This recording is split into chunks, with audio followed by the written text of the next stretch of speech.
It's going on 6 years that I've had the MT09. I have loved every ride I've ever been on it. It has wildly exceeded my every dream. I've loved all the work that I've done, polishing, customizing, repainting, doing things to make the bike my own. And of course, the Valentine radar detector adds security to every ride.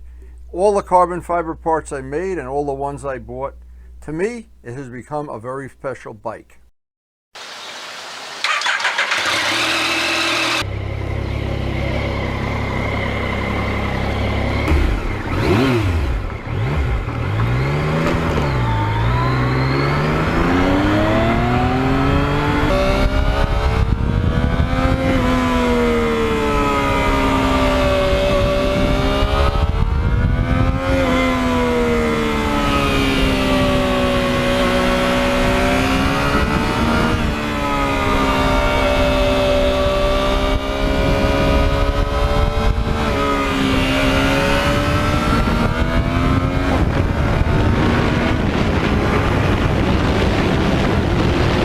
Now, I am 80 years old, and I have owned, ridden, borrowed, crashed, and had many good and bad experiences with other motorcycles.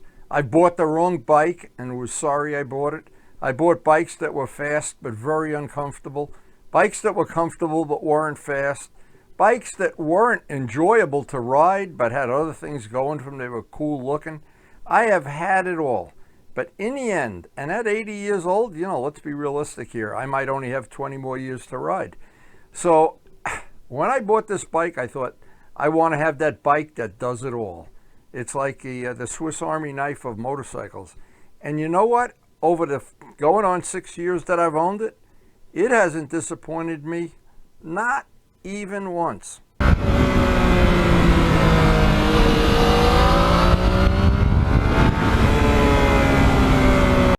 And as I've been getting older, and I have been getting older, I have realized my priorities have they've molded over the years, they've morphed, whatever you want to call it, into where for me to get out on the road, and I try to ride every day 3 or 4 hours, just to use it as my exercise.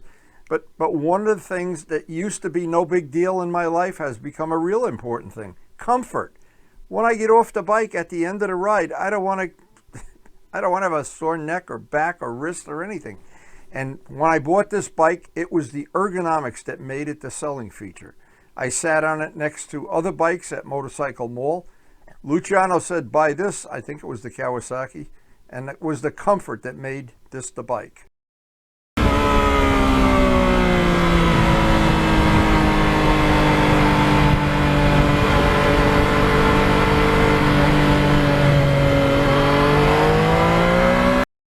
And once I rode the bike, I realized not only was it comfortable, but I came to really appreciate the safety features.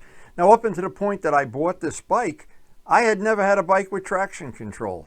I had never had a bike with a quick shifter. I had none of that stuff. So this was my introduction in 2020. 6 years ago, I was introduced to the world of modern motorcycles and I've come to love them. I love the safety features. I love the fact that I can just go out and not have to worry if the deer runs in front of me. Well, not worry as much. And I have used that ABS to my advantage many times. I don't even want to admit how many times. And of course, having that Valentine radar detector, there's a level of comfort you have knowing you're not going to have a net thrown over you.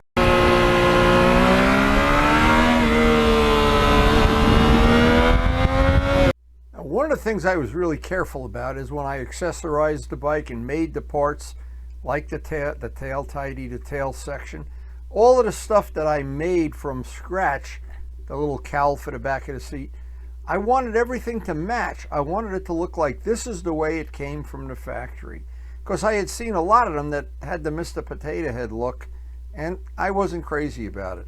It took me about 2 years to get it the way I wanted it.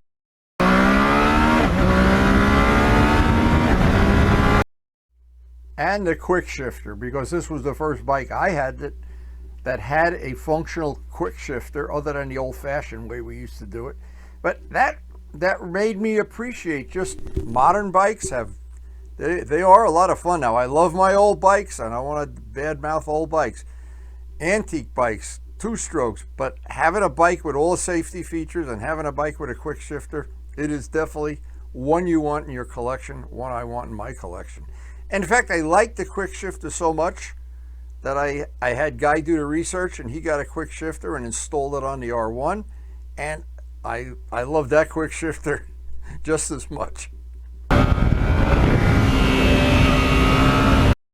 Now, it seems for me, and maybe everybody does, and I just don't know it, I go out on the open road no matter what day it is, no matter what season it is, no matter what bike it is. And usually about 10 minutes into the ride, I'll start thinking or remembering something, remembering one of those trips to Lake George, or remembering a day at the drags, or remembering one of the track days with Luciano or something. But something will always start to dominate my mind.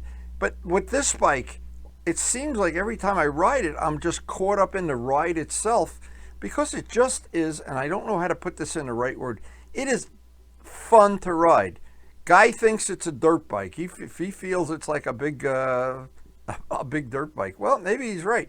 But I mean, there's so many bikes that when I've ridden them, if you ride an R6, all you're thinking about is the next track day.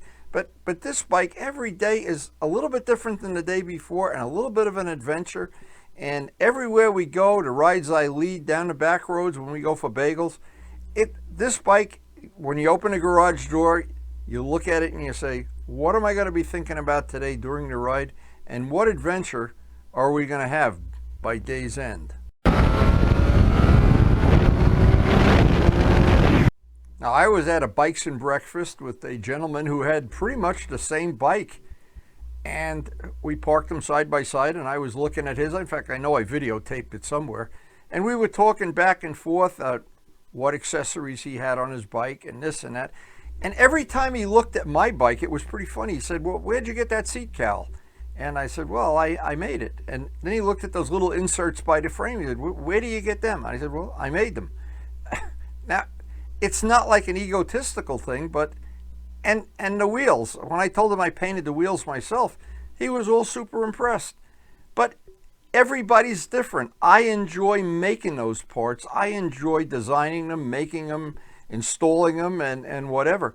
But it doesn't mean that, and this bike is the perfect example, it doesn't mean you can't do a very similar thing, getting aftermarket parts out of a catalog. Because one of the things I've learned is, for this bike in particular, there's just endless amounts of aftermarket parts. Everything from mufflers to wheels to tail tidies, you name it, they make it for an MT09.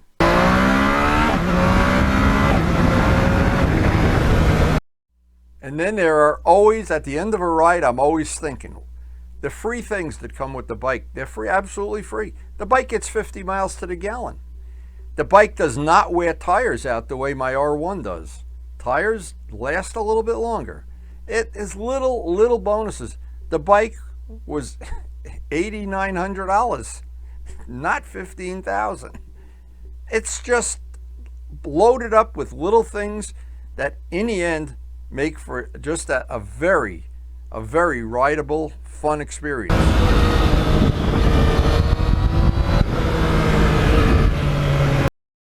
And there's one feature on the bike that I don't use at all. I locked it in so it doesn't do wheelies. I know because I have friends with exactly the same bike, and it's a wheelie machine. If you like wheelies or stunt bike type of riding, this is your bike. But I've got it locked out, and for an 80-year-old person, I'd rather have the no wheelie control on here at 80.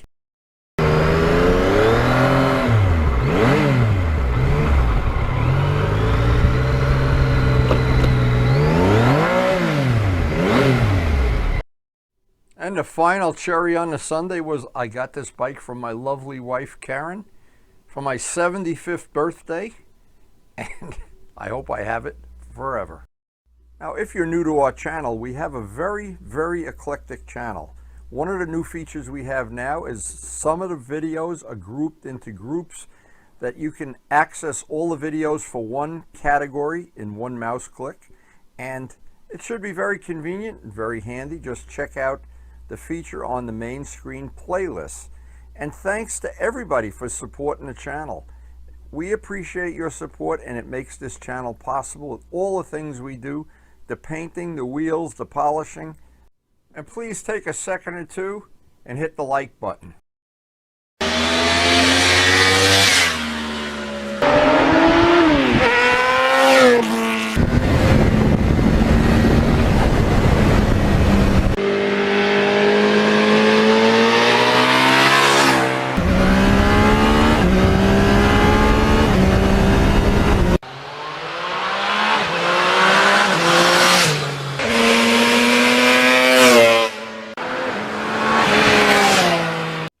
And thanks everyone for watching.